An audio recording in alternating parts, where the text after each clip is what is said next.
আপনারা জানেন, আপনারা নিজের চোখে দেখতে পেরেছেন যে আজ ঢাকা ভার্সিটিতে একটি অপ্রীতিকর ঘটনা ঘটে গিয়েছে, যেখানে একজন মানসিক ভারসাম্যহীন ব্যক্তিকে খাওয়া দাওয়া খাইয়ে এরপরে টর্চারিং করে তাকে মেরে ফেলা হয়েছে। এই জিনিসটা সত্যি মেনে নেওয়া যায় না, কারণ আসলে এই দেশ এখনও স্বাধীন হয়নি। কেননা সেই লোকটি যদি আপনি ইতিহাস জানেন তাহলে অবশ্যই দেখতে পারবেন সে এমনি এমনি পাগল হয়ে যায়নি, কিন্তু সেই লোকটাকে বাঁচতে দেয়নি কিছু ছাত্ররা। এবার এই বিষয়ে মুখ খুলেছেন বাংলাদেশের প্রধানমন্ত্রী শেখ হাসিনার ছেলে সজীব ওয়াজেদ জয়।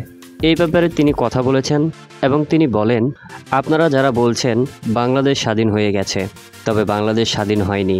আপনারা কি এই স্বাধীনতা চেয়েছিলেন যেখানে একজন মানসিক ভারসাম্যহীন লোকও সেফ থাকবে না? তাকে কেন মারা হয়েছে?